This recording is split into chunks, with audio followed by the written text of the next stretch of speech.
Vamos lá. Boa noite, gente. Vamos falar um pouquinho de ressonância magnética nuclear. Hoje eu vou, obviamente, pelo tema da aula, ficar mais na parte física só. Vocês vão ver alguns gráficos aqui que talvez assuste um pouquinho, mas esqueça um pouco o gráfico. Vou prestar atenção na explicação para tentar elucidar um pouquinho para vocês isso, tá? Pelo que eu vi aí no grupo, né, nas conversas, muitos de vocês assim não têm a noção da formação das imagens. Né? Para aqueles que têm, talvez achá-la um pouquinho básica, mas eu vou realmente ser bem básico para poder, para aqueles que não têm esse conhecimento, poder entender um pouquinho dessa formação. E, basicamente, o que muda na formação da imagem da ressonância para aquilo que a gente está acostumado a ver no nosso dia a dia, né? Então, quando a gente pega qualquer exame que usa o raio-x, então, desde a nossa boa e velha perapical até a tomografia computadorizada, toda a formação da imagem por raio-x, ela se baseia em atenuação, né? Aonde passa muito raio-x fica preto, aonde passa pouco raio-x fica branco. Basicamente é assim que se forma as imagens, né? Eu vou falar branco e preto, porque depois a gente vai ter que mudar o nome aqui também, né? Então, o raio-x, independente do exame que a gente trabalha, ele tem esse tipo de formação de imagem. O que isso faz com a imagem?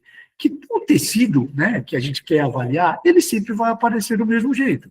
Então, se eu pegar uma cortical óssea, numa pele apical, numa interproximal, numa panorâmica, numa tomografia, eu vou ter sempre o mesmo aspecto. Se eu pegar o tecido pulpar, numa pele apical, numa panorâmica, numa tomografia, ele vai ter sempre o mesmo aspecto. Quando a gente pensa na ressonância magnética, aí a gente vai estar trabalhando com um tipo de exame que não vai estar mais preocupado na densidade ou na atenuação, e sim vai ocorrer uma interação com o nosso organismo. E com essa interação, que daqui a pouco a gente vai explicar um pouquinho isso, o que vai acontecer com a imagem? O mesmo tecido, dependendo de como ele é ativado, como ele como ocorre essa interação, ele pode aparecer ora preto, ora branco. E isso acaba realmente complicando um pouquinho mais a nossa elucidação do exame, né? Complica porque a gente vai precisar ter um conhecimento um pouco maior de todos esses tecidos e como eles aparecem, nos diferentes tipos de imagem, né? Então, basicamente, é essa a diferença que a gente vai ter. Um vai trabalhar, o raio-x trabalha com atenuação e a ressonância acaba trabalhando com essa interação. E o próprio nome vai dizer para a gente, resumir para a gente como é que isso ocorre. Então, eu vou ter o núcleo de um átomo, né? Mais precisamente, o próton que está dentro daquele núcleo. E por que o próton? Porque o próton tem uma carga positiva, e quando esse próton gira, ele vai criar ao redor dele um campo magnético. Então, a gente pode fazer uma analogia, como se o próton que tem dentro da gente, que na verdade tem tudo, ele fosse um pequeno ímã. Onde a gente vai colocar esse pequeno ímã? Dentro de uma máquina, que o coração dessa máquina é um baita do ímã, um ímã enorme. Então, nós vamos ter dois ímãs ali, com frequências, com características diferentes, mas são ímãs. A partir do momento que a gente consegue fazer, tá? Vou explicar de uma maneira bem simples, tá bom? A partir do momento que a gente consegue colocar esses dois ímãs, essas frequências desses ímãs vibrando igual, vai ter uma troca de energia. E na hora que eu tenho frequências vibrando de uma maneira igualitária, a gente vai ocorrer um fenômeno chamado ressonância, né? Eu não toco violão, mas quem toca violão, como é que se afina a corda de um violão? Pelo fenômeno da ressonância. Na hora que todas as cordas estão vibrando na mesma frequência, a gente diz que aquele violão está afinado. Então, é mais ou menos dizer como se a gente fosse afinar esse próton dentro do nosso, na hora da execução do nosso exame. E a partir desse momento, esse próton é como se ele ganhasse uma energia, e na hora que ele libera essa energia, ele vai liberar essa energia na forma de um sinal, isso vai ser transformado em tons de cinza. Só que esse sinal, dependendo de como a gente movimenta esse próton, ora pode emitir sinal, ora não pode emitir sinal. Por isso que dá as diferenças de imagem, né? Então, de uma maneira bem simples, basicamente é isso que vai acontecer para a formação da imagem da ressonância. Então, agora a gente vai dar uma esmiuçadinha nisso tudo aí, vamos conversar um pouquinho mais sobre tudo isso, né? Vocês podem, eventualmente, ver em alguma literatura o termo tomografia computadorizada por ressonância magnética, né? Porque a ressonância é um exame de fatia, portanto, é uma tomografia, é um exame computadorizado, só que se estabeleceu que quando a gente fala em tomografia computadorizada, a gente está conversando sobre ATC por raio-x, né? E normalmente, quando a gente fala de ressonância magnética, a gente usa o termo IRM, né? E imagem por ressonância magnética, que para a gente da odontologia confunde um pouquinho por causa do cimento lá, né? O IRM. Mas, basicamente, a gente vai ver, se for texto em inglês, MRI, MRI, né? E em português, IRM, tá? Então, só para a gente fazer um breve relato aí, na década de 20 se descobriu as propriedades magnéticas que a gente tem no núcleo, né? Aí se começou a identificar a partir do hidrogênio. Rabi, lá na década de 40, projetou um aparelho que conseguia trabalhar com radiofrequências, né, mexer com essas moléculas, e o fenômeno mesmo dessa ressonância magnética ele foi descrito só em 1946. Aí veio todo o desenvolvimento, o Nobel de Física, e só a partir do final da década de 60, começou a se medir esses sinais, né, emitidos pelos prótons de animais vivos. Então, se a gente for comparar com o nosso raio-x, que é de 1895, a gente está falando de um exame bem mais recente, mas é um exame recente que a gente já pode colocar aí pelo menos 50, 60 anos aí que já se trabalha com ser vivo, né? Então, aí veio lá o primeiro equipamento no Brasil, em 85, até chegar ao Nobel de Física. O que é essa radiação, né, que a gente tem na ressonância, ela tem de diferente do nosso raio-x? Então, ela é uma radiação eletromagnética de baixa energia. Ela não é ionizante. Portanto, se ela não é ionizante, ela não causa os efeitos deletérios tão temidos, e aqui eu vou abrir um parênteses particular meu, não sei por que é tão temido assim, né? Já que tem coisas que a gente são muito mais críticas no nosso dia a dia do que o nosso raio-x, mas apenas uma observação, né? Então, quando a gente pensa em ressonância, a gente não tem mais esse efeito deletério. O magneto, né, é o ímã que atrai tudo isso, ele é medido, os equipamentos são medidos em Tesla, então a gente tem equipamentos hoje, comercialmente falando, de 1 Tesla e meio, e até 3 Tesla, né? Em pesquisa tem de 7, 11 Teslas, mas é um campo magnético muito grande, né? 1 Tesla é 60 mil vezes a força de atração do campo terrestre, né, gravitacional terrestre. A gente tem aí um sistema de resfriamento por gás hélio, e agora, se eu não me engano, foi a GE, lançou um equipamento que não vai precisar mais desse gás hélio. Qual que é a função do gás hélio? É resfriar. E é caríssimo, é muito caro esse gás hélio. Então, isso eleva demais o custo não só do aparelho, mas de manutenção desse aparelho, né? Se não me engano, foi a GE que lançou um equipamento agora que não vai utilizar mais o gás hélio. Então, a ideia desse equipamento é baratear, né, e você tornar esse exame mais acessível para a população de uma maneira geral. São aparelhos que têm diâmetros pequenos. Quem aqui já foi paciente de ressonância magnética deve lembrar que não é uma das situações mais agradáveis ficar dentro daquele tubo, ouvindo aquele barulho, né, aquele silêncio ensurdecedor, né?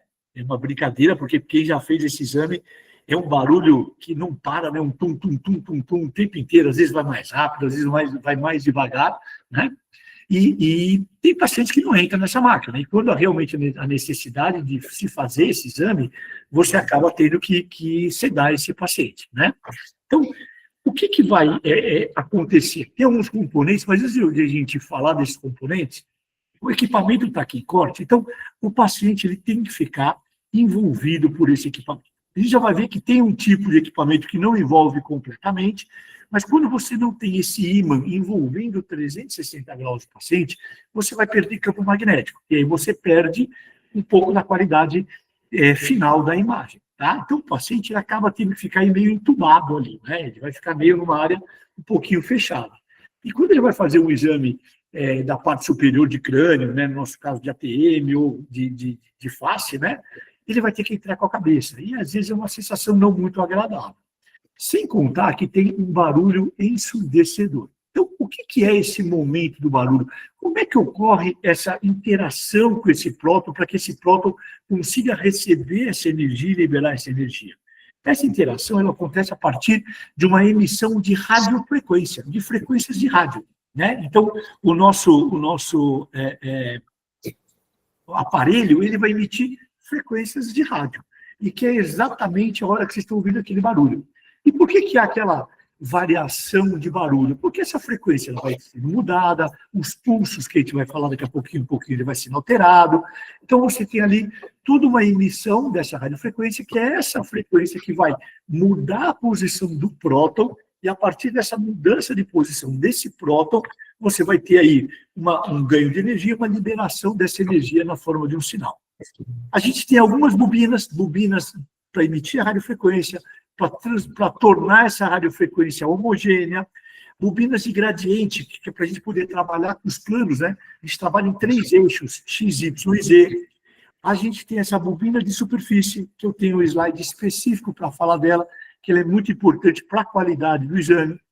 Tem todo o sistema de resfriamento do aparelho, porque o ímã aquece demais. Existe uma gaiola de Faraday, que é uma proteção de sala, que é igual o raio-x precisa lá da varita, do chumbo. Você não pode deixar que radiofrequências externas interfiram na radiofrequência do equipamento. Então, se eu tiver, por exemplo, uma clínica que do lado tem uma antena de televisão, de rádio, de celular, do que for, essa radiofrequência pode interferir na movimentação do meu próton e automaticamente vai interferir na minha imagem. Então, existe ali uma proteção contra essas radiofrequências externas. Existe ali uma mesa de exame, de controle, né, os computadores para trabalhar com tudo isso. Aqui um equipamento de 1995, ainda era esse trambolhão, a gente fala, isso daqui era até fechado, porque a parte de trás, a parte do fundo desse aparelho era uma coisa assim, cheio de gelado, tudo com aquele gelo congelado nos cabos por causa do gás hélio, era uma coisa de louco, né? Hoje os equipamentos são bem mais bonitos e mais compactos, né? Aqui, ó, só para curiosidade, dá para perceber pelo monitor, que não é uma foto nova, né? Uma foto de 95, então a gente tem aquele monitor em tubo. Por essa janela aqui, ó, esse vidro, a gente está vendo o quê? Essa sala, tá? Essa coisa pequenininha aqui do lado, ó, é uma impressora laser, olha que tamanho delicado. Imagine colocar isso numa clínica, né? Então, isso aí é lá da unidade de um hospital de São Paulo, que eu trabalhava em 95, 96. Esses já são equipamentos mais novos, e a gente tem basicamente 3 tipos de equipamento. Um equipamento chamado de campo fechado. Por que leva esse nome de campo fechado?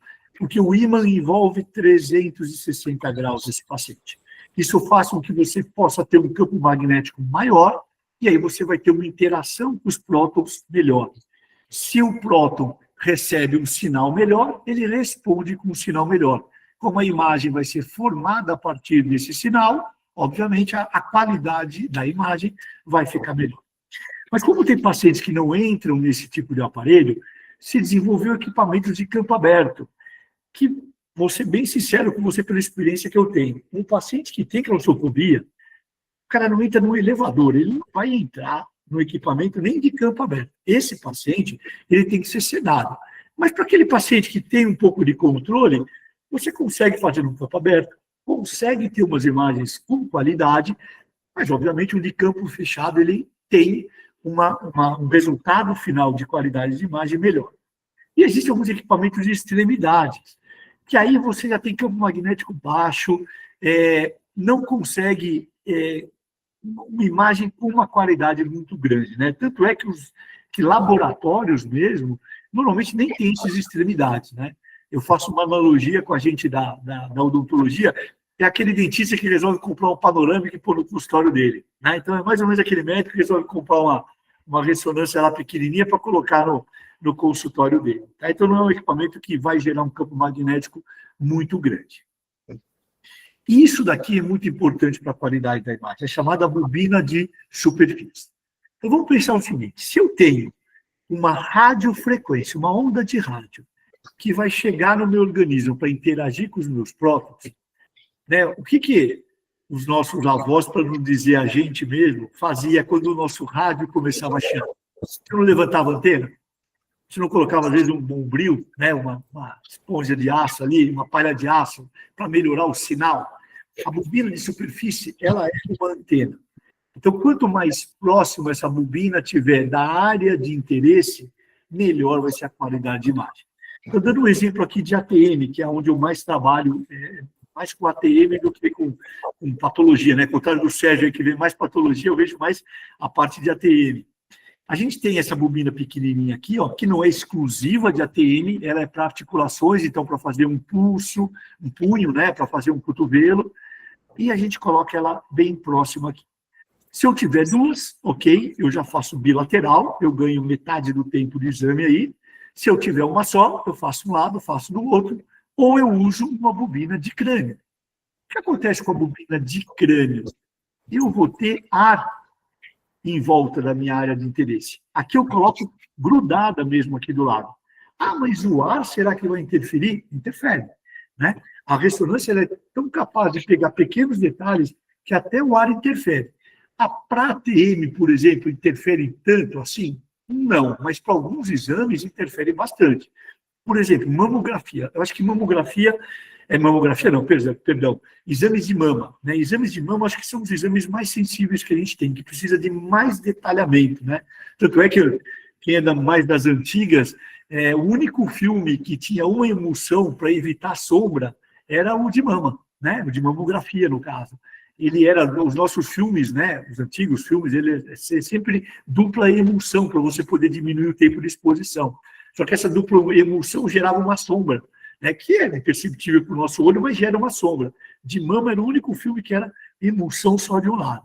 Então, a ressonância de mama, existem algumas bobinas que são, você veste tipo uma roupa de neoprene, né, para ficar realmente grudado, para eliminar a camada de ar. Então, essa bobina de superfície é uma do que vai interferir na qualidade da informação final. Então, a gente tem o campo magnético, a gente tem a bobina de superfície e a gente tem as radiofrequências, né? A própria radiofrequência que vai ser emitida. Radiofrequência, hoje, os equipamentos já usam freadores de radiofrequência, né? Há uns anos atrás, eu participei de uma JPR aqui em São Paulo e eu estava conversando com um técnico de ressonância lá. Ele virou para mim e falou assim: Márcio, se o equipamento de ressonância hoje jogar toda a radiofrequência que ele pode jogar, a gente vai literalmente cozinhar o paciente lá dentro. Porque a gente vai vibrar tanto aqueles prótons e vai gerar tanto aquecimento, é igual micro-ondas, né? Vai vibrar tanto que a gente vai acabar cozinhando o nosso paciente lá dentro. Então, a radiofrequência já tem freadores, já não usa toda a capacidade que esses equipamentos mais novos têm. Então, o que é muito importante para a gente é essa antena, essa bobina de superfície está próximo para gerar uma qualidade de imagem.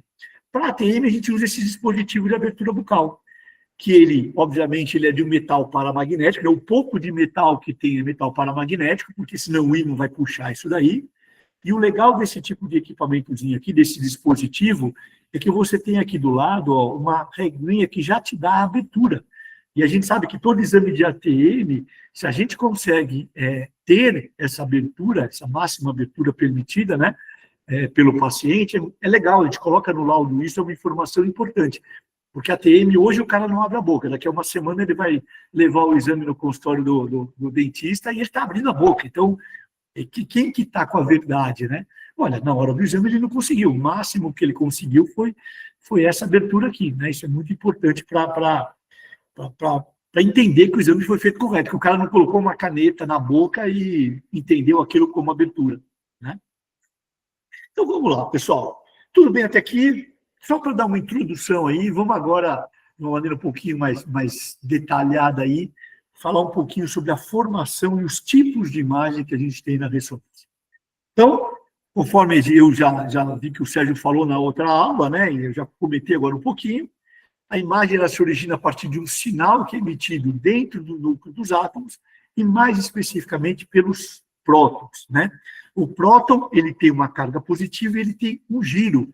Esse giro é chamado de spin e o campo magnético ao redor é chamado de spin. Qual próton se utiliza? O hidrogênio. Por quê? Primeiro que você precisa ter um próton livre lá dentro do núcleo, para esse próton interagir, responder a esse sinal. O hidrogênio, ele é o H1, ele está sozinho lá. E por ele estar sozinho, ele é muito sensível a esse fenômeno da ressonância magnética. E aí, o terceiro item, eu acho que talvez seja o que mais justifique se utilizar o hidrogênio. Se a gente fizer uma conta rápida, o nosso organismo é 70% água, H2O. Então, vai ter hidrogênio pra caramba no nosso organismo. Sem contar que eu tenho hidrogênio no sangue, na gordura, nos tecidos musculares. Hidrogênio não vai faltar. Claro, tecidos com mais ou com menos hidrogênio, mas não vai faltar hidrogênio no nosso organismo. E a partir dessa informação do hidrogênio, a gente já consegue entender a primeira coisa que normalmente gera dúvida, né? Poxa, a ressonância é ruim para osso? A gente não vê osso na ressonância? Não, realmente, se eu tiver alguma patologia, né, vou pensar numa fratura ou alguma coisa que envolva mais tecido duro, a tomografia ela acaba sendo o exame mais indicado. Mas isso não significa que a gente não vê osso na ressonância. O que vai acontecer é o seguinte, vamos pensar na estrutura do nosso osso. Eu tenho uma cortical, que é extremamente mineralizada, calcificada, e eu tenho uma medular, que tem sangue, tem, obviamente, trabéculas ósseas, mas a gente tem sangue e a gente tem gordura. Então, o que vai acontecer nessa cortical óssea? Ela vai ter hidrogênio? Praticamente não. Então, se o sinal vem do hidrogênio e eu tenho uma estrutura que não tem hidrogênio, essa estrutura não vai dar sinal, ela vai ficar preta. E eu aprendi desde o segundo ano da faculdade que a cortical óssea ela é branca, a lâmina dura é branca, é radiopaca, né? Ou hiperdensa. Opa, então peraí, então significa que se ela vai aparecer preta, eu não vou ver. Não, você vai ver. Só que agora na ressonância, você vai ver a cortical óssea escura, com pouco sinal. E a medular? A medular você vai ver com sinal, porque a medular, eu tenho a trabécula óssea, que não vai dar sinal, mas eu tenho o sangue e a gordura, que a gente já vai ver num quadro daqui a pouquinho, que emite sinal. Então, o que vai acontecer? Resumindo esse slide aqui. Aonde eu não tenho hidrogênio, vai sempre aparecer escuro. Aonde eu tenho hidrogênio, aí sim pode aparecer ora escuro e ora claro. Por isso que acaba confundindo um pouquinho. E por que vai aparecer ora escuro e ora claro? Então, vamos pegar o nosso paciente aqui. Ó. Tem um paciente cheio de hidrogênio, cheio de prótons dentro do seu organismo. Ah, mas não existe pesquisa com outros elementos? Existe, né? Até o professor Arthur Cortez, não sei se alguém conhece o professor Arthur, hoje ele está lá em Malta, né? Está morando em Malta. Ele esteve na Inglaterra, uns anos atrás, estudando cálcio, fosfato, para tentar realmente melhorar essa informação do tecido duro, né? Então, existe aí outros estudos para outros prótons também. Mas, basicamente, hoje os equipamentos trabalham com hidrogênio. Então, o que vai acontecer? Eu tenho aqui todos os meus prótons, ó. E esse próton, ele tem esse giro. Então, podemos fazer uma analogia como se o próton fosse um pequeno ímã ali com um polo positivo e um polo negativo. Então, imagina que eu tenho um ímãzinho que é o meu próton. O que vai acontecer com esses prótons no meu organismo? Eles estão aqui, cada um olhando para o lado, cada um aleatoriamente direcionados. E aí, eu pego o meu paciente, posiciono o meu paciente lá na cama e coloco esse meu paciente para dentro da máquina. Eu não comecei a fazer o exame, eu simplesmente coloquei ele para dentro do equipamento. Como já tem o campo magnético do equipamento e os prótons têm um campo magnético, vai ocorrer ali um direcionamento desses prótons. Então, é como se não começou a aula, está cada aluno olhando para um lado dentro da sala de aula, e aí o professor entrou na sala, todo mundo agora está direcionado, olhando para o mesmo lugar. A partir do momento que a gente coloca lá, a gente vai ter que determinar o que a gente vai querer no nosso exame. Então, diferente da tomografia computadorizada, onde a gente faz uma aquisição do volume, e a partir deste volume eu consigo fazer todas as reconstruções nos planos axial, sagital, coronal, e todas as inclinações possíveis. Então, eu tenho a aquisição de um volume para depois fazer o refatiamento. A ressonância, a gente já tem que determinar o plano de corte que eu quero, que pode ser axial, coronal, sagital, ou pode ser inclinado, tá bom? Então, eu vou direcionar a partir do meu scout, que é o mesmo princípio do scout na ressonância, é o da tomografia. O scout é aquela imagem inicial, né, para a gente poder ter uma visualização do que a gente vai adquirir na imagem. Então, a partir do scout, eu vou fazer um direcionamento do plano que eu quero fazer aquele corte. E, além de determinar o plano de corte, eu preciso determinar também o tipo de imagem. A gente já vai falar agora quais são esses tipos de imagem. Então, o que vai acontecer? Esquece um pouquinho os gráficos, tá? Vamos só olhar para eu coloquei aqui para poder elucidar para vocês. Então, o que vai acontecer? Começa a se emitir essa radiofrequência que vem em forma de pulsos. Pode ser pulsos de 90, 180, girar 270 graus. Então, você começa a movimentar aquele próton. É como se o próton estivesse aqui, eu estou olhando de frente para vocês, acho que vocês estão me vendo aí no vídeo, né? Eu estou olhando de frente para vocês, aí eu recebo uma energia, viro para cá. Aí eu volto. Aí eu viro para cá. Aí eu volto. Aí eu posso virar 180 graus.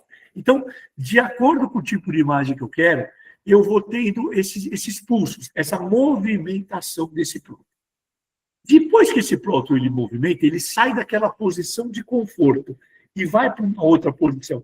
Neste retorno, ele libera esse sinal, essa energia na forma de um sinal. E é isso que vai ser captado pelos computadores. Como é que chama esse retorno do próton? Ele tem esse nome bonito, ele chama relaxação. Tá? Então, o próton está aqui, eu sou um próton. Eu recebi um pulso, uma energia, virei aqui para a direita. Na hora que eu volto, eu vou relaxar. É nessa relaxação, nesse momento de relaxamento, não é relaxamento, não é relaxação mesmo. Né? Nesse momento de relaxação, você vai ter a liberação do sinal, da energia que vem em forma de sinal. Ok? Então, o que vai acontecer com esse sinal? Vamos tentar entender esses dois desenhinhos aqui. E aí vem o começo da explicação, porque a gente tem tipos diferentes de imagem. Então, aqui eu tenho dois tecidos. Eu tenho o tecido A, eu tenho o tecido B. Esses tecidos, eles ambos vão ter hidrogênio. Só que imagina que um seja água e o outro seja gordura. A água, ela tem uma ligação molecular que é H2O. A gordura tem toda uma ligação molecular complexa. Mas o que eu tenho ali são hidrogênios. Dos dois tem hidrogênios, com ligações moleculares diferentes, mas ambos são hidrogênios. Aí eu dei uma energia para esses dois. Eu dei lá um pulso de radiofrequência nesses prótons, eles saíram de posição e eles vão voltar para essa posição. Então, nesse primeiro quadro, esse TR longo aqui é um tempo de relaxação longo. Então, o que vai acontecer nesse primeiro quadro? Eu vou chegar para o meu computador e falar assim, computador, vamos fazer o seguinte, esse primeiro tecido, e agora, pessoal, eu vou falar num tempo grande para a gente poder entender isso, mas isso acontece em milésimos de segundo, tá bom? Mas eu vou usar um tempo maior para a gente poder entender a diferença que vai dar. Então, esse tecido A, ele demora, então, ó, ele recebeu um pulso, ele mudou de eixo, ele veio aqui para baixo, e agora ele começa a retornar para o eixo, para aquele eixo que ele está, até chegar na posição que ele estava inicial, ok? Então, vamos imaginar que esse tecido A, ele demore 10 horas para fazer essa relaxação. Isso é milésimos de segundo. Vamos falar que ele demore 10 horas. Já esse tecido B, ele vai receber o mesmo pulso, a mesma energia, só que ele demora 5 horas para chegar aqui no final. Então, o que vai acontecer se eu esperar 10 horas para pegar o sinal? Se eu falar no meu computador, vai tomar um café, volta daqui a 10 horas para pegar o sinal que foi emitido. Na hora que ele chegar, ele vai olhar para os dois sinais, mas isso aqui está igual, eu não vou conseguir saber de onde é. Então, o que foi feito neste segundo quadro? Eu pedi para o computador não esperar 10 horas, ele esperar 5 horas e já voltar. O que vai acontecer em 5 horas? Esse primeiro aqui, ó, desculpa, vamos imaginar que o tecido A demora 5 horas e o tecido B demora 10 horas, tá bom? Vamos inverter só por causa do sinal aqui. O tecido A, em 5 horas, ele já voltou ao normal. E o tecido B liberou só metade. Aí ele vai ver que tem um sinal grandão e um sinal pequenininho. Ele vai conseguir diferenciar isso em tons de cinza. Então, o que acontece nesse primeiro momento de captação? Eu vou trabalhar o chamado tempo de repetição, tempo de relaxação curto, que é o tempo que vai dar o primeiro sinal, esperar para pegar o valor do sinal e já vai dar de novo o pulso, porque isso é milésimos de segundo. E a partir desse momento desses pulsos, a gente vai ter os diferentes tipos de imagem. Então, agora, vamos fazer uma analogia aí para a gente poder entender isso, pessoal. Vamos imaginar que todos nós não estamos em casa, nós estamos dentro de uma faculdade, de uma universidade, tendo aula, e tem nessa universidade 10 salas diferentes. Em cada sala, a gente tem alunos. Quem que são os alunos? São os hidrogênios. E cada sala é um tecido. Então, eu tenho a sala 1, que é a água, a sala 2, que é a gordura, a sala 3, que é o músculo, a outra é o sangue, a outra é o osso, e assim por diante. Então, cada sala tem tecidos, são tecidos diferentes, que tem lá dentro hidrogênio. Todos os alunos são hidrogênios. Quando a gente programa o computador para uma aquisição T1, o que eu vou fazer nessa programação? Na verdade, eu digo eu vou fazer, mas já está programado lá, tá bom? O que vai acontecer na imagem T1? Se o computador esperar muito tempo para pegar o sinal, ele não vai saber de onde veio aquele hidrogênio. Então, toda vez que a gente programa uma imagem T1, o computador vai usar um tempo de relaxação curto, porque aí uma sala vai liberar 100% do sinal, a outra libera 80%, a outra libera 50%, a outra libera 40%, a outra libera 10%. Ele vai conseguir saber, vai conseguir diferenciar em qual tecido estava aquele hidrogênio para montar a nossa anatomia. Então, se a imagem T1 é uma imagem para diferenciar os tecidos, é para ter uma diferenciação intertecidual, quem é quem, a imagem T1 é uma imagem para a gente ver anatomia. Eu vou saber o que é gordura, o que é sangue, o que é osso, o que é músculo e assim por diante. Então, a imagem T1 ela é uma imagem de avaliação intertecidual. É uma imagem para avaliar anatomia, saber de qual tecido veio aquele hidrogênio. Tudo bem? Vamos passar para a imagem T2. Vamos deixar T1 de lado aqui, vamos passar para a imagem T2. Quando a gente programa uma imagem T2, a gente vai mexer com tempo de relaxação, tempo de eco, tem vários parâmetros que vão se mexer ali. Mas qual que é o objetivo da imagem T2? O objetivo da imagem T2 não é saber mais aonde está aquele hidrogênio. Se ele está no músculo, na água, no sangue, na gordura, onde ele está.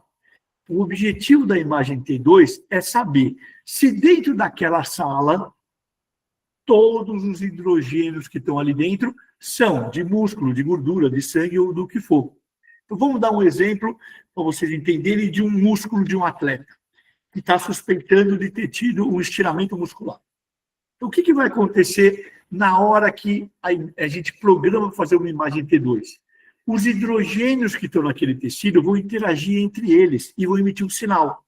E aí vai ter hidrogênio que vai mandar sinal de músculo, vai chegar num ponto que aquele sinal vai ser um sinal diferente. E o que é um sinal diferente dentro de um tecido? É patologia, é lesão, é alteração. Então, se a T1, a preocupação é saber aonde está o hidrogênio, diferenciar os tecidos, a T2, a preocupação é diferenciar os hidrogênios dentro, intratecidual. Por isso que se a T1 é para ver anatomia, a T2 é para ver patologia. E, basicamente, pessoal, é claro que até já foi na primeira aula, já foi conversado isso, a gente vai ter muitos casos para discutir. O objetivo da ressonância é você saber, entre alguns objetivos, é o conteúdo dessas lesões, que pode ser líquido, sangue, gordura, etc.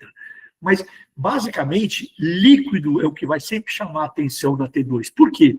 Porque toda vez que você tem a formação de uma patologia, você tem a formação de edema, no processo inflamatório, você tem a formação de edema, e edema forma líquido. Então, por isso que no estiramento muscular, por exemplo, você vai ter uma área diferente dentro daquele músculo, porque vai ficar evidente o líquido lá.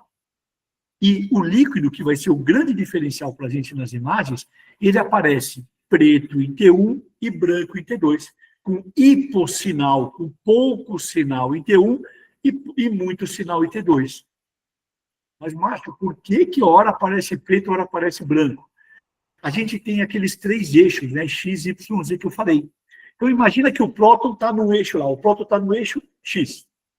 O que acontece com esse próton? Na hora que a gente emite esse pulso de radiofrequência, eu posso mudar ele para o eixo Y ou para o eixo Z. Ok? E o que acontece? Tem próton que eu posso mudar para qualquer eixo, ele volta e dá sinal. Tem próton que eu posso mudar para qualquer eixo, ele não dá sinal. E tem próton, como o que está no líquido, próton de hidrogênio que está ligado ao líquido, que se eu jogo para um eixo, ele volta, dá sinal, fica branco. Se eu jogo para o outro eixo, ele volta sem dar sinal, fica preto. E é por isso que em T1, líquido aparece preto escuro, com hipossinal, e T2 aparece branco, com hipersinal. A gente daqui a pouquinho vai mostrar a imagem, tá? Para vocês poderem entender isso. Mas, por hora, grava o seguinte. T1 é anatomia, T2, patologia. Líquido preto em T1, líquido branco em T2. Estou sendo bem resumido, tá, gente? Quem entende mais ressonância aí não assusta, não. É que para quem não entende, tem que estar nesse primeiro contato ser bem resumido aí, bem simples, tá? E o que é a PD ou DP, né, que é densidade de prótons? Aí é simplesmente assim, tem muito hidrogênio, fica mais claro, tem pouco hidrogênio, fica mais escuro. Por que a gente utiliza bastante a PD? No nosso caso de odontologia, a imagem do disco articular para TM, ela fica mais contrastada na sequência PD. Ela fica mais bonita, ela parece melhor na sequência PD, tá? E por que que a ressonância ela é mais complicada, mas ela também é muito mais fascinante? Ó. Só para vocês terem uma ideia. Dentre as T1s e dentre as T2, eu tenho variações. Não é que a T1 é só de um jeito e a T2 é só de outro jeito. Eu tenho variações dessas imagens. E por que que existem essas variações? Olha esse gráfico aqui. Ó. Eu tenho 4 tecidos, 4 linhas de 4 tecidos. Gordura, células máter branca do cérebro, células cinzentas e o líquido cefalorraquidiano. Então, e aí vem uma coisa que a gente sempre insiste com o nosso indicador. Dá uma indicação do que você quer. Me manda qual que é a tua hipótese clínica. Por quê? Porque se eu quiser, por exemplo, diferenciar a gordura do líquido cefalorraquidiano, eu vou ter um tempo de captação desse sinal, que essa diferença fica maior. Se eu pegar muito curto, não vai diferenciar muito, e se eu demorar muito, vai perdendo a diferenciação. Então, por exemplo, se eu quiser diferenciar gordura das células brancas, eu tenho que estar por aqui. Já que se eu quiser diferenciar célula cinzenta de célula branca do meu crânio, se eu usar mesmo tempo para diferenciar gordura, pouca diferenciação, eu tenho que vir mais aqui, ó. Então, olha que interessante. Trabalhando com os parâmetros da ressonância magnética, a gente vai ter essas variações de imagem de acordo com o tecido, com a hipótese que eu estou querendo avaliar naquele meu paciente, né? Tanto é que quando você abre os protocolos de ressonância numa máquina, você tem lá vários T1s, vários T2, por quê? Justamente para essa variação, tá? E a mesma coisa vale para T2. De acordo com o tecido que eu quero avaliar, eu vou ter tempos que eu vou ter maior diferenciação, menor diferenciação. Então, isso é muito legal, porque você consegue realmente saber o conteúdo daquela patologia, saber o que está tendo ali dentro, o que está tendo de variação ali, né? Então, realmente, a ressonância, ela é uma coisa assim, um exame diferencial. Bom, olha aqui, ó, agora um gráfico mais resumido. Cérebro e o líquido cefalorraquidiano. Se eu realmente quiser diferenciar os dois com o melhor sinal, eu tenho que usar um tempo curto. Ó, se eu dobrar o tempo, olha como já diminui a diferenciação desses dois tecidos. E isso vai tendendo a zero, tá? Então, existe aí protocolos já pré-estabelecidos de acordo com o tecido que eu quero avaliar. E aí a gente tem uma série de parâmetros, tá? É sequência de pulso, tempo de repetição, tempo de relaxação, de eco, matriz, número de médias de aquisição, espessura de corte. Nessa hora a gente sente saudade do raio-x, que é só KVMA e tempo de exposição, né? Então tem uma série de parâmetros que a gente pode alterar. Existe uma série de sequências. Então, tem sequência spin-eco, gradiente eco, que é uma sequência mais rápida, sequência de supressão de gordura. Se eu não me engano, alguém comentou na aula passada, que eu não assisti, eu assisti só o vídeo depois, sobre essa sequência de supressão de gordura. Vocês já vão entender por que ela é importante, né? Então, a gente tem variações dessas sequências. Em T1, a gente tem aí variação de anatomia em torno de 1.500%. Diferencia muito bem as estruturas anatômicas. T2, eu tenho que ter uma diferenciação anatômica, porque senão eu vou saber que tem um edema lá, um processo patológico, só que eu não vou saber em qual tecido é. E aí a gente vai, não querendo complicar mais um pouquinho, mas já complicando, quando vocês ouvirem ou lerem, vai ter lá imagem ponderada em T1, imagem ponderada em T2. O que significa ser ponderado em um e outro? Significa que se eu estou vendo uma imagem T1, eu tenho um pouco de T2, se eu estou vendo uma T2, eu tenho um pouco de T1. Tá? Porque eu preciso ter algumas diferenciações aí. Existem variações de tecidos em T1 e T2, de tecido doente para tecido patológico, e a gente vai trabalhar agora com o termo intensidade de sinal ou sinal. Então, quando a gente fala que a imagem ela é hipo, eu estou falando que é uma imagem escura. Hipo, sinal ou hipointensa. Quando eu falo que a imagem ela é hiper, eu estou falando que ela é clara. Hiper, sinal ou hiperintensa. E o que seria o termo isosinal ou isointenso? É quando a gente compara aquela imagem, aquele tecido com o tecido vizinho. Algumas patologias, elas vão ter uma variação de anatomia, mas a intensidade de sinal é semelhante ao tecido. Então, isso para algumas diferenciações de patologia é importante. Então, o isosinal é quando ele tem sinal semelhante com os tecidos vizinhos ao tecido que eu estou avaliando. Aqui eu tenho um resumo dos... Professor, Oi, por favor. só uma dúvida. É que você falou ali, eu acho que eu me perdi. Quando é T1 ponderada em T2, é porque tem um pouco de T2 em T1? Não é assim. O termo que vocês vão ver nos laudos é imagem ponderada em T1 e imagem ponderada em T2. Então, é assim, a imagem ela é uma T1, ela é uma T2. Só que imagina, por exemplo, vamos pegar uma imagem T2. Imagina essa imagem T2 se eu não tivesse um pouco de anatomia, um pouco de diferenciação intertecidual. Eu ia ver que eu tenho, por exemplo, um edema, só que eu não ia saber se esse edema está no músculo, está fora do músculo, onde ele está. Então, a gente precisa ter um pouco de anatomia numa T2.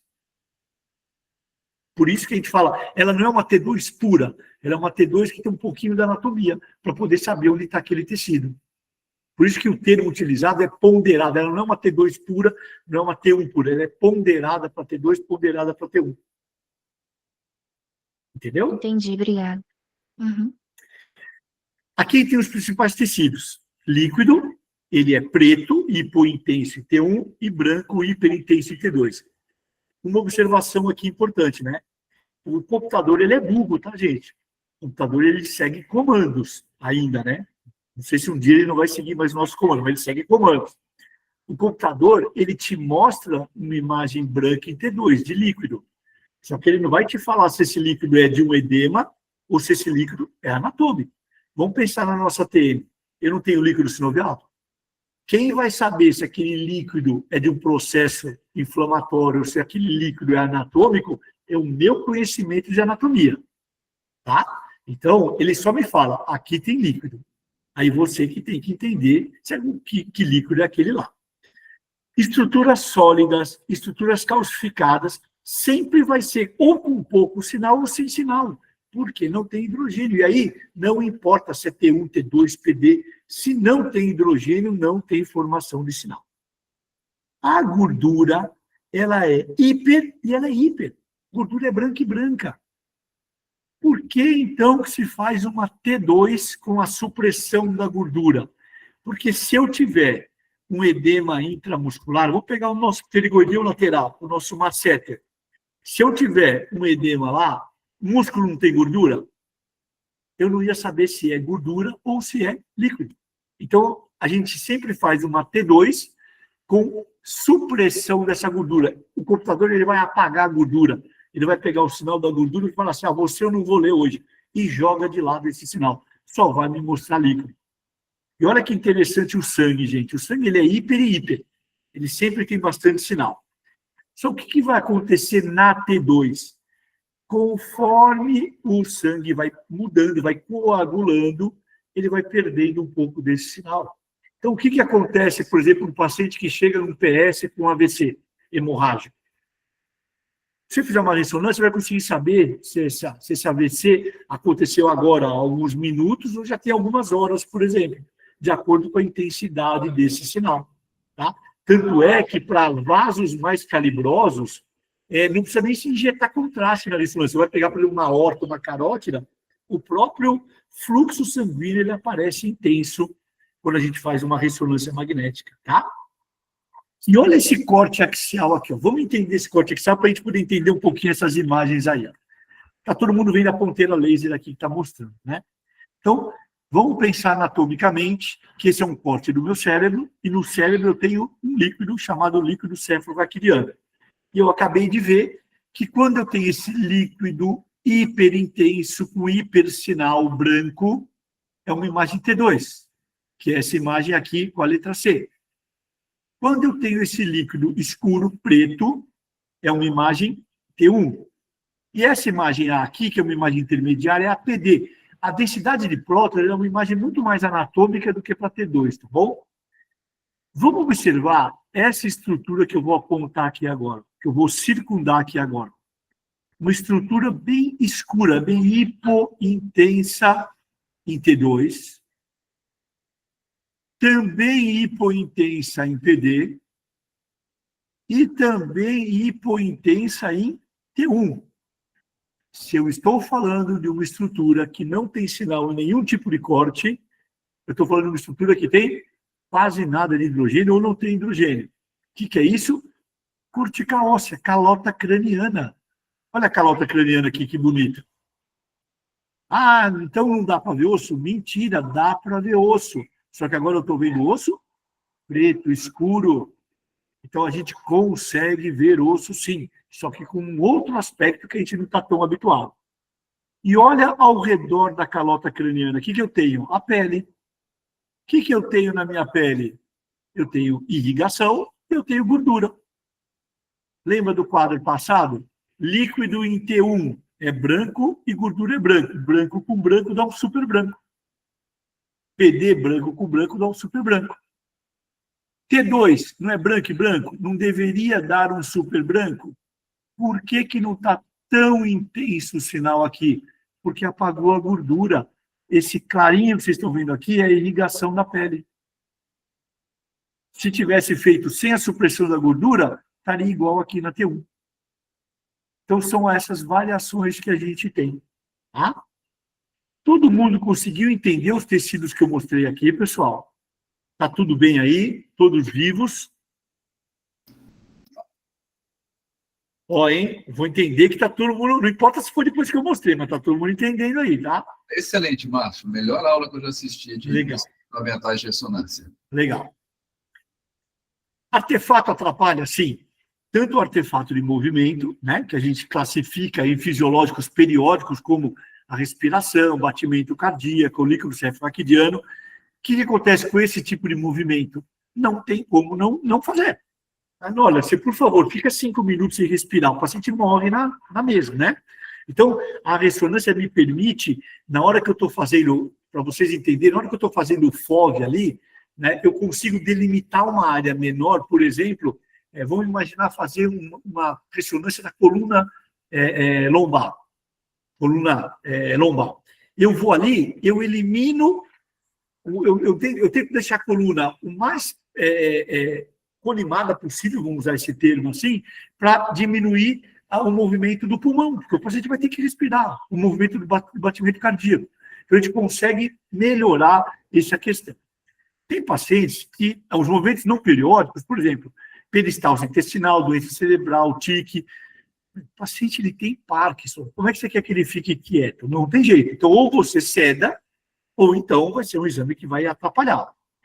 Os controláveis, no que atrapalha a gente ali na questão de face? A deglutição, o paciente se mexer muito para deglutir, e às vezes o próprio movimento do olho, né? Depende do paciente que fica muito inquieto lá dentro. Então a gente sempre tenta acalmar o paciente para ele ficar mais sossegado aí, tá bom? E tem os objetos metálicos. Então, assim, na tomografia, a presença do metal atrapalha a minha interpretação, mas eu consigo ainda ver alguma coisa. Ressonância, se tiver metal próximo à área de interpretação, esquece. Então, quando a gente pensa em face, o paciente que fez ortognática, o paciente que fez uma cirurgia de ATM, ele quer ver ATM, se tem placas metálicas, vai interferir. Não vai dar para ver absolutamente nada. Tá? O próprio aparelho ortodôntico atrapalha.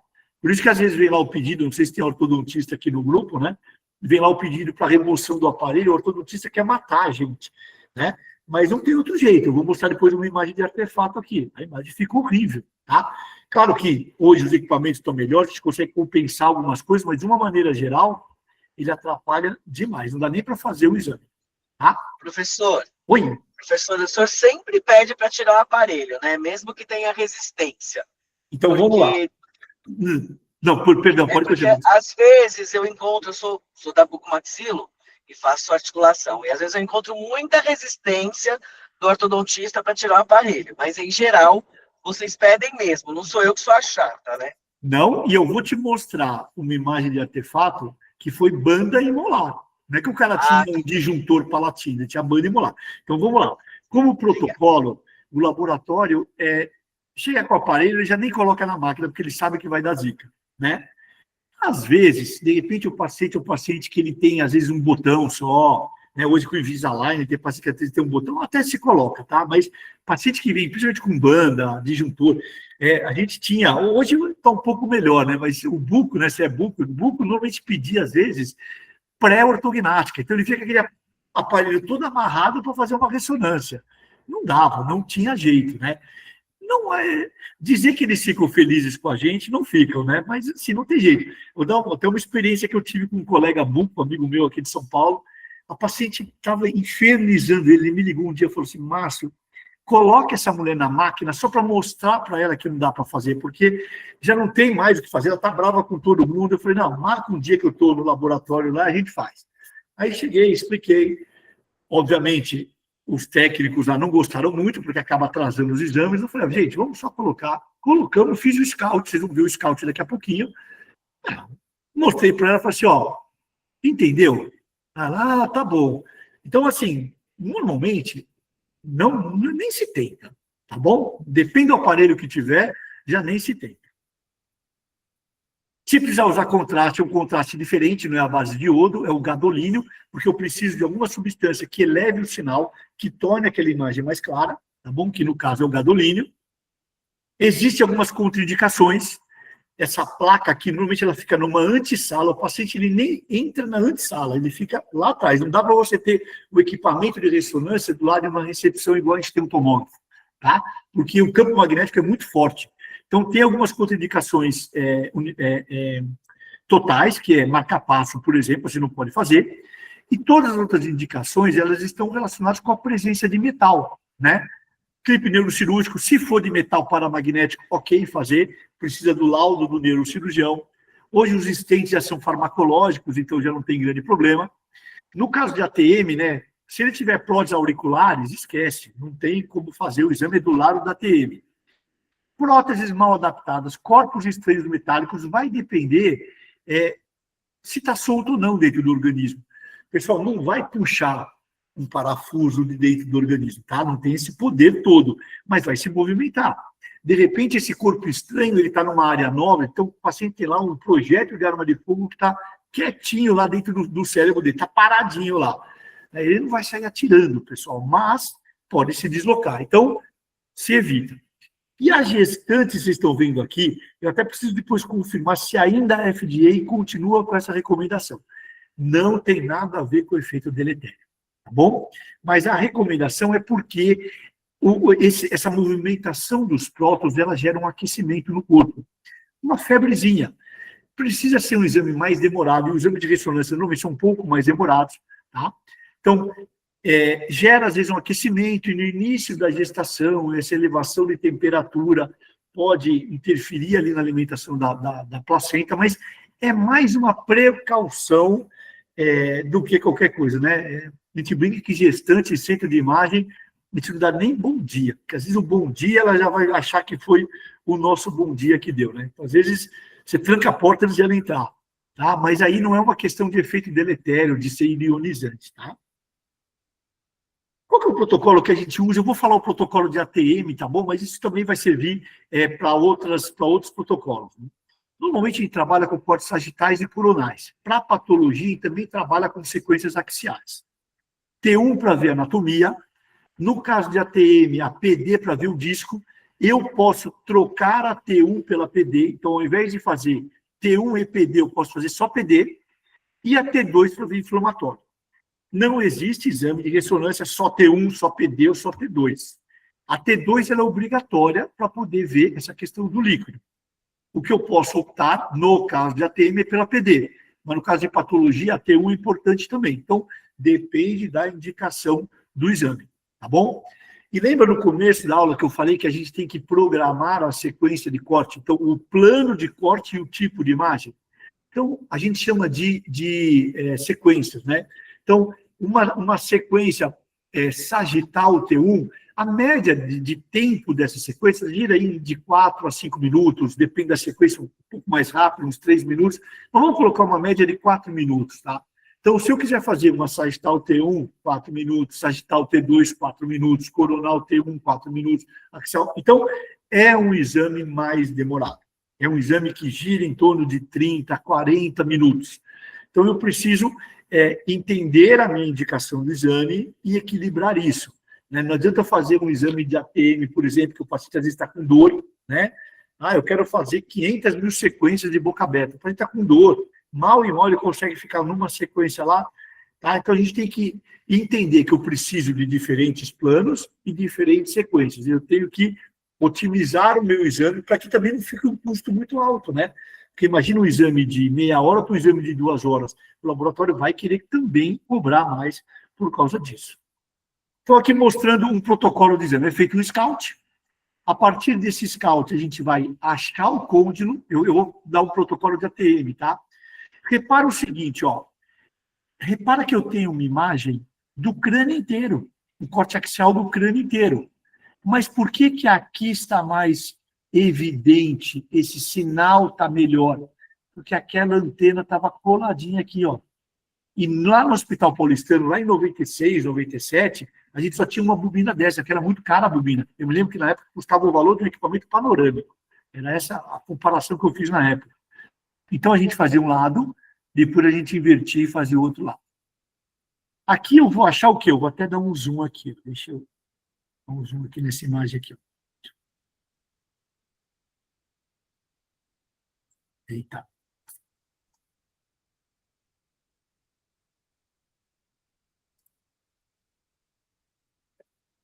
Opa.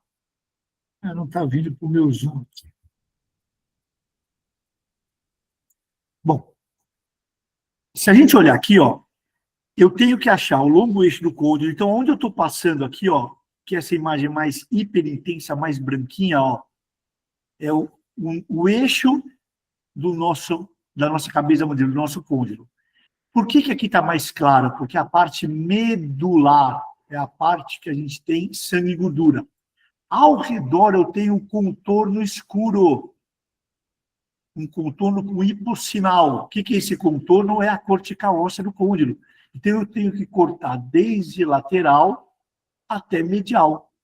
Por isso que aqui eu tenho o corte de número 9, 10, 11, 12, 13, porque um começou aqui fora, ó, e vem até aqui. Aí depois começa o outro lado. Aqui eu tenho, ó, as imagens T1 e T2. Repara que bonito que é a ressonância, gente. Olha as fibras do pterigoideu lateral aqui, ó. Feixe superior do pterigoideu lateral, feixe inferior, ó. Vamos ver, baseado no que a gente conversou aqui, essa anatomia. Então, eu tenho que lembrar que cortical óssea é sempre escura, com hipossinal. Olha a cortical da fossa e a cortical da eminência. Olha o S aqui, ó. Quem disse que não dá para ver osso em ressonância, ó? Olha a cortical óssea aqui, ó. Olha a cortical do côndilo aqui, ó. Vamos olhar agora o disco articular. O disco articular, eu não vou entrar muito na interpretação de posição, essas coisas, tá? Depois a gente pode até marcar lá para frente uma aula de ressonância de ATM. Vamos nos preocupar só com os sinais e com os tecidos, tá?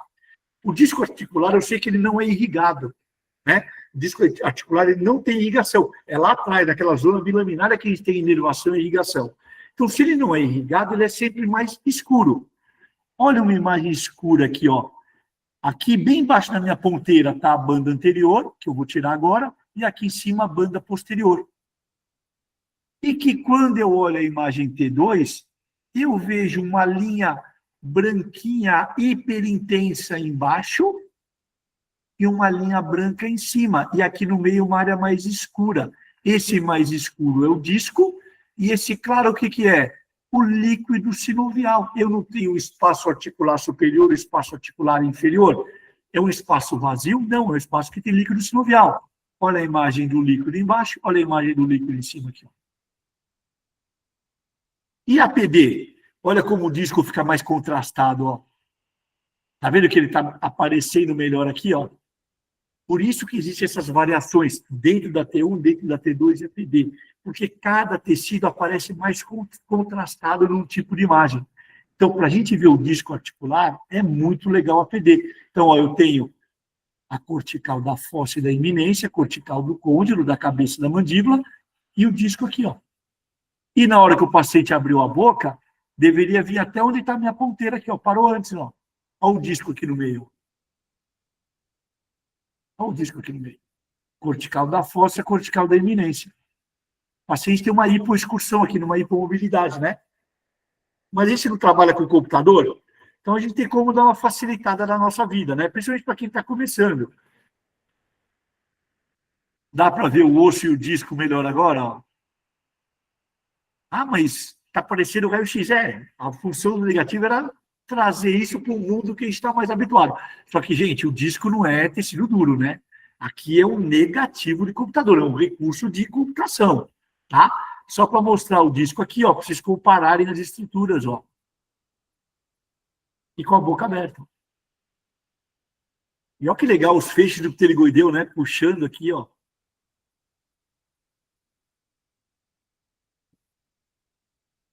Olha o artefato, isso daqui foi banda, ó. Tá vendo que aparece todo deslocado? É como se fosse um objeto de borracha. Você vai deslocando o sinal, você vai mudando a posição de reflexão desse sinal. O côndilo está aqui, gente, ó.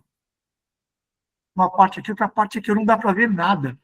Isso é banda posterior. Então, não é frescura quando pede para tirar o aparelho. Não tem jeito. Tá vendo que está toda tremida a imagem? A gente chama isso de ruído de imagem, de chiado. Igual chiado de rádio, ruído de rádio. Porque não é uma radiofrequência que vai ser emitida. Então, é um chamado ruído. Tá bom? E existe ainda um protocolo que é chamado estudo dinâmico. Eu acho que não vai rodar aqui. Mas tudo bem. Numa outra oportunidade, a gente apresenta o estudo dinâmico. Você tem duas possibilidades de fazer esse estudo dinâmico. Ou fazer várias sequências, e você monta isso como se fosse um filme, um desenho animado, ou você pede para o paciente abrir e fechar a boca lentamente. Isso depende de software, tá? Então depende se o equipamento tem ou não software. Então aí você vai ver esta ressonância, esse movimento dinâmico de abertura e fechamento. Não é uma imagem com grande qualidade. Eu digo que a ressonância dinâmica, o estudo dinâmico, ele é igual a 3D na Tomo. É muito bonito, chama atenção, é um marketing desgraçado, mas você tem que avaliar o quê? Os cortes axiais, sagitais e coronais. O dinâmico, ele é aquele a mais, né? Aquilo que vai dar aquela a cerejinha no bolo, mas ela sozinha não adianta, tá? Então, quando a gente pensa em ressonância, eu tenho as imagens, as vantagens nos 3 planos ortogonais, paciente na mesma posição, não tem radiação ionizante, alta resolução na avaliação de tecidos moles e, como a gente estava, o Sérgio já mostrou na outra aula, a gente estava conversando o conteúdo dessas patologias, né? A avaliação em tempo real dos movimentos, que não é um método invasivo, não precisa injetar nada nesse paciente, às vezes precisa colocar um contraste, tá?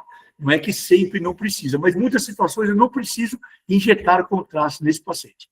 Só que é um exame que tem um custo mais elevado, existem aquelas contraindicações, estruturas ósseas são melhores observadas na tomografia, não é que a gente não vê osso, a gente vê osso sim, requer uma maior experiência, sem dúvida. A curva de aprendizado é um pouquinho mais demorada, mas é um exame que é da nossa alçada. E a hora que a gente terminar aqui, eu vou fazer um fechamento com uma observação aí. E pacientes com claustrofobia que não conseguem, obviamente, entrar nessa máquina. Bom? E essa frase, que eu adoro deixar em todas as minhas aulas, vocês já viram, com certeza, aí, de outros professores mostrando também, que é a frase de Claude Bernard, que quem não sabe o que procura, não interpreta o que acha.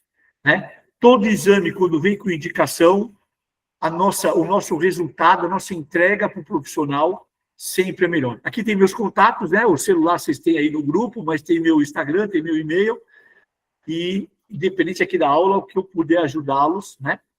Eu vou só parar de compartilhar aqui para fazer um fechamento aqui, um comentário. E, pessoal, eu não sei quem teve no Conab em Ribeirão, quem teve na IDS lá agora, né? Já vem de alguns anos, e o professor Rubens Spin, ele vem trabalhando muito disso lá na Europa, né? Com a ressonância dedicada. A Siemens lançou agora no IDS o equipamento dedicado. Por quê? Porque a gente tem uma série de patologias que a gente ficava em dúvida, né? E a ressonância vai dar essa luz, literalmente vai dar essa luz com a intensidade do sinal, né? Vai jogar essa luz para a gente no conteúdo dessas patologias e dessas alterações. Então, assim, quando eu... Já faz alguns anos, tá? Em 96, quando eu fiz minha especialização, eu chegava para algumas pessoas e falava assim, olha essa tomografia, nem tinha colibinha, gente. Eu chegava lá com a tomografia, e nem multislice era, com a tomografia helicoidal. Eu chegava até para alguns radiologistas e falava assim, isso é coisa da medicina, isso aí não vai nem dar certo. Aí a tomografia está aí. Aí depois a ressonância, o ultrassom. Então, muitas vezes a gente vai deixando as coisas passarem, e isso é da nossa área, é da nossa área de interpretação. A face, ela corresponde à odontologia, e a ressonância é um exame que a gente tem que abraçar esse exame aí, até porque agora estão vindo equipamentos focados para a nossa área, né? Então, eu acho que, e aí eu mais uma vez parabenizo o Sérgio pela formação desse grupo, porque eu acho que já pela primeira aula a gente tem muita coisa para discutir, eu tenho muita coisa para aprender, principalmente de patologia, né? Como eu falei para vocês, a minha área maior é de atuação, até pelas indicações que a gente recebe de ATM, então eu acho muito interessante isso, e estou aberto agora para dúvidas, perguntas. Eu acabei indo no limite de 1 hora, aí, por isso eu fiz um pouquinho rápido, mas estou à disposição agora aí para abrir o microfone, chat, o que vocês quiserem falar. Oi, Isabel, quer falar alguma coisinha? Primeiro quero agradecer a aula, professor Márcio, maravilhosa. Obrigado. Para a gente que vem lá de antigamente, que tomografia era uma epopeia, né? Eu fiz radiologia, como eu falei, sou buco, eu fiz rádio para aprender a ler a tomo, né? E o que eu tenho de dúvida, que ainda para mim é um pouco obscuro, quando que a gente pede um contraste? Toda vez que você precisa avaliar vasos menores, porque os vasos maiores, o próprio fluxo sanguíneo ele vai te dar essa imagem contrastada. Mas as patologias, principalmente as patologias que envolvem tecido mole, você precisa saber como é que está essa infiltração dessa área. Então, toda vez que você precisa avaliar esses vasos menos calibrosos, aí é que entra o contraste. Por exemplo, numa degeneração articular, o senhor acha interessante ou não? É para patologia mesmo? Para lesão mesmo. Ali não. Ali você está pensando num edema... No processo degenerativo ósseo, que já perdeu o cortical... Não. Porque normalmente o que você vai dizer? Vou imaginar que você tenha um edema intraósseo. Uhum. Tá? Se você tiver um edema intraósseo, aquela medular, você vai fazer a supressão da gordura, por exemplo, e aquela medular vai aparecer com um sinal maior do que o normal. É porque você tem um acúmulo maior de água. Vamos pensar num cisto subcondral. Você vai ver uma imagem de um líquido dentro daquele cisto. Então, para a ATM especificamente, que é a que você mais trabalha aí, não vejo a necessidade, não sei se o Sérgio vê alguma situação, alguma necessidade, para a ATM não vejo a necessidade de injeção de contraste. A gente mantém mesmo as 3 incidências. Perfeito, muito obrigada. As 3 incidências seriam T1, T2 e PDI. T1, T2 e prótons. Tá, perfeito. A T1, na verdade, se você tiver um paciente mais complicado, a própria T1 você pode abrir mão. faz PD e T2. E a gente fala isso também, pensando em ATM, para o corte coronal. Por quê? Porque, obviamente, um corte coronal, você vê um deslocamento lateral-medial, é interessante Mas e tudo. não é o clinicamente que vai impactar para a gente. E no próprio corte sagital, quando você está cortando sagitalmente, se você vê esse disco mais para medial, mais para lateral, você já vai identificar. Então, se você pega aquele paciente, poxa, o paciente super complicado de fazer o exame, e ele está com claustrofobia, está com dor, de repente você pode até abolir esses 4, 5 minutos do coronal, né? Mas, assim, como protocolo, a gente usa, tá? Mas é um exame que, de repente, aí, de acordo com o paciente, você pode Suprimir. suprimir. Muito obrigada, viu? E parabéns, professor. Obrigado. Marcel, eu vou fazer também uso da palavra aí para parabenizar. De fato, assim, até para o meu aprendizado, eu peguei várias aulas, né, de física de radiações, né, e muitas delas nem não são para dentistas, né, muitas vezes são técnicos de radiologia, né, eventualmente até médicos, né, e eu tentei assistir para ver o que eu captava, o que eu conseguia compreender, né, e a sua maestria foi que você transitou pelo processo da física e o processo clínico sem cair em nenhuma daquelas armadilhas, né, por exemplo, a equação de Lamour que eu comentei, né, e você conseguiu transmitir todo o conceito do que é o processo físico da produção da imagem para aquele movimento de alteração. Eu achei interessante, você não precisou nem usar o termo precessão, você usou que era o movimento do próprio órgão. Achei uma sacada muito boa, que você fugiu, né, Sérgio, eu vou te contar uma historinha. Isso foi, acho que em 97, 98, porque eu comecei a trabalhar com tomo primeiro no hospital, depois tinha um médico lá que mexia com ressonância, eu comecei a me interessar. E a primeira aula que eu assisti dos médicos, ele até era uma aula que ele mostrou umas ATMs. Primeiro que eu não entendia nada do que ele falava de spin, não sei o quê. E eu olhava e falava assim, mas será que aquilo é ATM ou será que aquilo é o joelho que ele está mostrando? Porque eu não tinha a menor ideia do que ele estava mostrando. Aí eu falei assim, não, eu preciso primeiro estudar mais, obviamente, e montar alguma coisa que fique um pouco mais... Por isso que eu faço muita analogia, né, com essa história de um tecido, de uma sala, para tentar jogar isso de uma maneira mais simples para aquele primeiro contato. E aí depois você vai gradativamente, porque tem muita coisa de física que eu vou ser sincero, eu também não sei. Né? Tem muita coisa que a gente vê na imagem, mas exatamente a física, a movimentação daqueles prótons todos, às vezes é um conhecimento que talvez nem precise, tá? Eu acho que é tentar ser o mais simples. Às vezes o simples é melhor do que querer ser muito bem buscado, né? Para mim, de todas as que eu assisti, não foram 1, 2, 3, não foram 10, foram mais do que isso. Essa foi a melhor aula de introdução de ressonância magnética que eu já assisti. Fico feliz. Eu acho que não sou opinião única, não. Acho que essa opinião é majoritária, tá certo? Quanto à questão do gadolínio, do contraste, tá?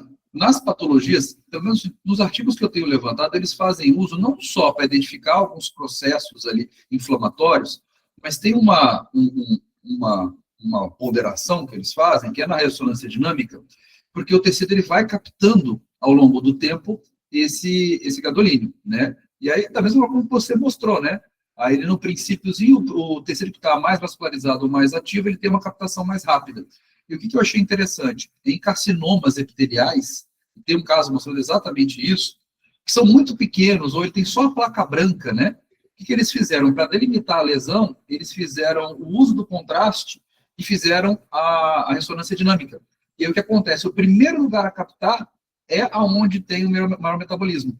Então, ele conseguiu achar ali um scorezinho, assim, para definir lesões muito pequenas que já eram carcinomas e identificando isso em orofaringe. Entendeu? Então, o mais interessante é exatamente o que você comentou, né?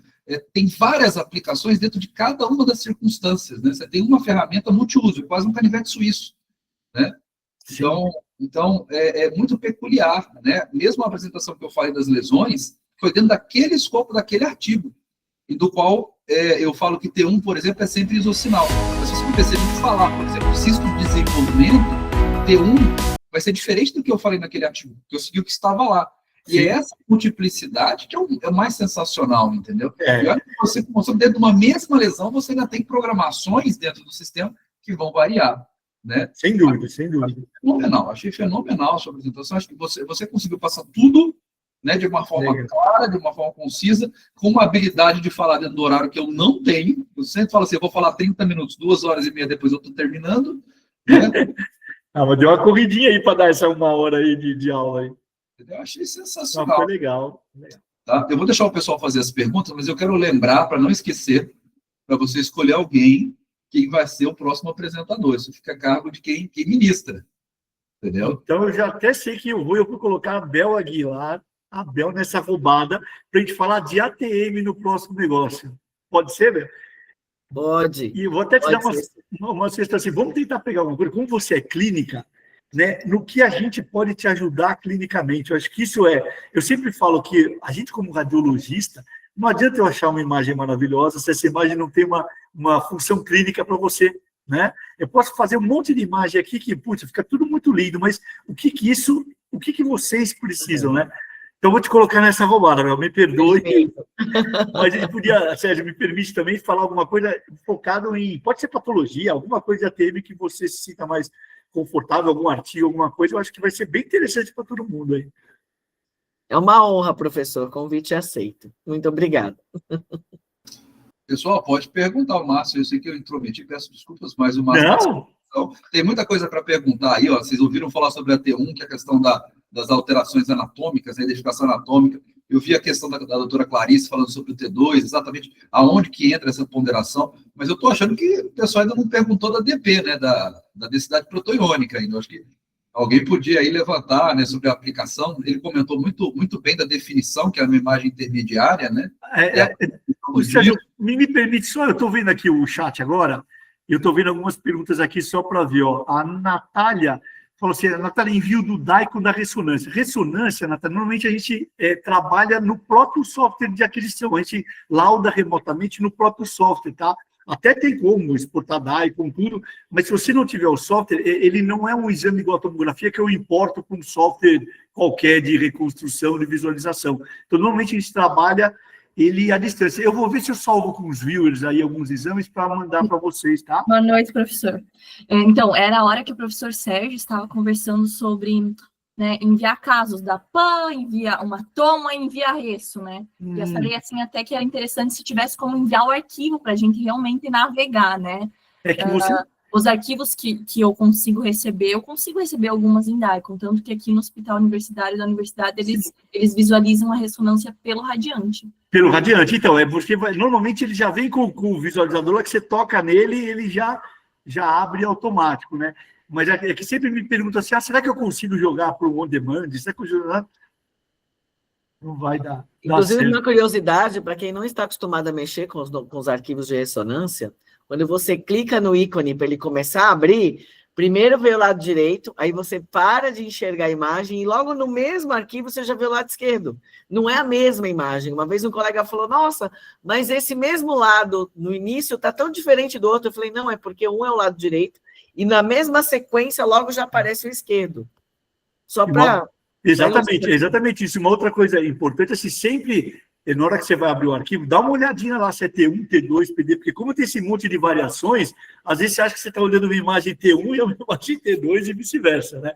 Então é sempre bom dar uma lidinha lá no canto, lá o que é a sequência que foi feita, né? Porque tem várias sequências aí. Então, só para o que eu tinha pensado aí da questão do caso, porque a gente tem aqui alguns casos, inclusive a gente já respondeu, né? Os autos já foram liberados. E aí eu vou comentar, porque esse laudo, a aquisição é médica, ele vai para uma empresa e o médico faz o laudo. E aí a gente refaz o laudo, vamos dizer assim, né? Por quê? E é onde a gente percebe o gap que eles têm de conhecimento de lesões odontológicas. E aí, vou ser bem claro, ou eles não citam, ou citam de forma muito superficial, tá certo? Ou eles se omitem. Eu tenho vários casos que me chamaram a atenção, eu fui falar com o chefe da medicina aqui, né, que eu achei muito interessante, que eu coloquei que eu estava perguntando de determinada região, e a pessoa me respondeu do seio maxilar, né. Falei, olha, é uma RM de crânio, mas eu quero saber esta região, se é tal coisa ou tal coisa, só não vou contar o que é não vou contar o milagre, porque senão eu vou estragar o caso clínico, né. E o médico me devolveu sem avaliar. E aí, quando a gente avalia, é aquele estalido, que é uma lesão que todos conhecem, entendeu? Mas que, por exemplo, o médico não nem observou dentro da avaliação dele. O que eu iria fazer? Eu estava pensando em filmar a tela, entendeu? Então, como eu tenho aqui o visualizador, eu filmo o visualizador como se ele estivesse passando pelas telas, e nesse primeiro momento eu ia fazer um destaque da onde eu vejo as alterações. mas eu não ia fazer a interpretação. Ela falou, aqui temos esta região, é a região anatômica de tal lugar. Reparem que nós temos aqui um hipersinal, um isossinal, uma região sem sinal aqui do outro ladinho, tal, e aí fica para vocês, né, sugerirem uma hipótese diagnóstica. E eu tinha pensado em fazer alguma coisa nesse sentido mesmo, entendeu? E aí, vamos ver, se der, se vocês acharem por bem, amanhã ou depois de amanhã eu começo a postar, por exemplo, os exames convencionais, periapical, panorâmico e tomo. Aí a gente vê aí um rol de pelo menos algumas hipóteses, e aí eu vou convocá-los para trazer essa hipótese, que eu não vou dar as hipóteses dessa vez, eu quero que vocês me ajudem, tá certo? E aí eu trago as imagens da ressonância. Se o pessoal se omitir nas hipóteses, não vem a ressonância, eu não vou mostrar as imagens da ressonância. Vou ficar guardado aqui para mim, tá certo? Pessoal, tá à disposição, tá certo? Se alguém tem mais... O Sérgio é bravo, né, Bel? Nem me fale. Você imagina que ele vai deixar a gente sem ressonância se a gente ficar quietinho. Vocês não viram a Quem lista... conhece esse moço sabe que ele é bravíssimo.